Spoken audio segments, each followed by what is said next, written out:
Somebody was busy. Yes, I was. Since we had a few off weeks, figured we come out here next weekend, since today is Sunday. Decided to set the scales up, walk the floor, do a little tweak here and there on the setup. Not going to change much because in our Conci, the last race, I was actually running some of the fastest times in this car that I've run. Almost broke into the 13.7 bracket with old tires. So the biggest change, what we're going to do this year, or this week, we have a new set of tires that we're going to run them for the 2 practice rounds to break them in. Probably run these tires on the heat race and the heat race and the feature, hopefully. Finish out the season, and then the Ice Up 300, I should have those sets of tires broken in, so we can have a good run there. If you've watched a couple of videos ago after that race recap, when I got spun in the Conci and I was running down the field, I was the fastest car on the track. I think I hit a 13.81. Yeah, 13.817, I believe. So the goal for this year was obviously a 13.7. That was in the coupe, which I think I would have easily been into. But unfortunately, because of the wreck and all that stuff, we put a lot of stuff into this car. Yes, the coupe is outside on hold until after the season. But you're exceeding your goals and you're almost hitting them with the sedan. Yes. So what's over here? Oh, that's the rear end. The 2 rear axles, the rear gear. That's the rear gear. That's all out of the coupe. I got to put new bearings on here. Got to make sure the axles are straight. Just so I smacked the wall pretty good. I got to check the rear end housing. Make sure that that's straight. We'll send that out to our buddies. I just saw different car parts over here. Yeah, no, that's all part of the rear end. So we got to check everything, make sure everything's okay. It's one of the fancy. What are you looking at? The gear? Yeah. No, that's a weld. That's the old welded one. The spooled one is in this car. Okay. We'll go over that at some point in a future video. Well, I have them out. The differences between the spooled and the welded, and why my brain forgets what that means sometimes. Yes. Yeah, and that's when we're going to start tearing things apart. You know, in the off season, obviously, we're going to try and get the coupe back together. That is the plan. And as I'm doing that, I will go over the differences between a welded rear and a spooled rear. What's the advantages and stuff like that. It's minute little things, like there's 100 little things that add up to 0.2 of a second. And that's between 25th to 15th. Well, it's even just like the fact of some of the parts that like we've replaced on the coupe that have been moved over to the sedan, like even just the brakes in the front, where we were always overweight with this car. Yes. And then we were close to, with the driver, over like 1,300 pounds. And now we changed. 1280. So we've lost. The driver hasn't lost any weight. The driver gained like 3 pounds. And no, the Wilwood calipers compared to the Toyota calipers, this and that, different seat here and there, probably better weight distribution with the springs that I have in this car and stuff like that.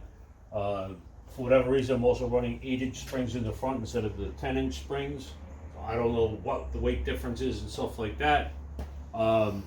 Which is these little things that you don't think actually add up to much. Like a pound here, a pound there, you know, like the machine drums, the machine rotors, and all of this stuff. It all adds up. So when you get the car below minimum weight, and then you can add the lead in it where you want it to help you benefit. That's always the design of a race car.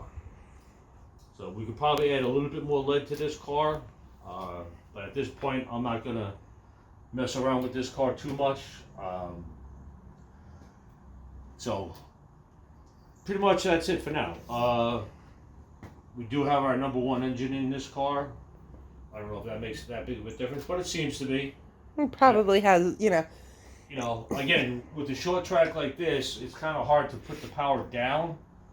So hopefully, like, with the new tires come in, I can, hopefully, once they get in and stuff like that, break that into the 13.7 mark. That's what my goal was. And it's not mostly the car. I guarantee you, I get a young kid who knows how to drive these cars will probably hit 13.6 or 13.7. But it's the you hitting that in these cars. Exactly. The car is capable of it. We know that. Yeah, I'm pretty sure that, you know, we get one of the, you know, Marsh, Ferruggio, anybody that we know hop into one of these cars and they can hit 13.6, no problem. It's just me getting to that point. So we're getting there. I just gotta, you know, just get into the mentality quicker. Yeah. It's like I have good power. I get into the turns a little too hot, a little too soft, a little this. And again, we're talking about 0.2 of a second around the quarter-mile track.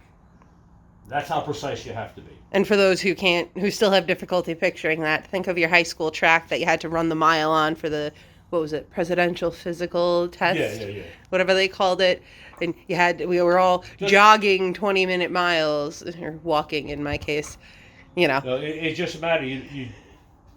That's what these cars are going 60 miles an hour around. To be half a second off of the top 10, you're being lapped. You're also in, like, you know, speed-wise in the charts, you know. So hopefully we have a good field for the final race. I know some of the regulars will probably be heading out to Evergreen Speedway for the King of the Green. Wish them all the luck. I'm sure they're going out for the bigger races. And more than likely what's going to happen next year, once we get the coupe back on for the Riverhead circuit, we're probably going to keep this car, the sedan, set up for Evergreen. This way I don't have to keep changing the gears and the springs and constantly go back and forth, since they usually run on a Sunday. And so they are the most likely track for us to get up there, as long as we have a reliable means of getting the car there. Yes. Because we don't mind the drive, but the truck is not going to enjoy trying to bring the trailer up there. So we'll figure that out next year. You know, work on some things in the off season. We got to get that and stuff done. So, you know, and if you know, we don't know if we're going to have anybody run this car for next year. It will be our backup car. It's a lot to do during the week. But if, you know, that might be the case where it'll be available, but we will let you know when we figure that out. Yeah, it's just, you know, now that I got the car set up pretty good, I don't like constantly changing things over from one track to another. He doesn't want to touch it. He's like, I figured it out. I don't want to touch it anymore.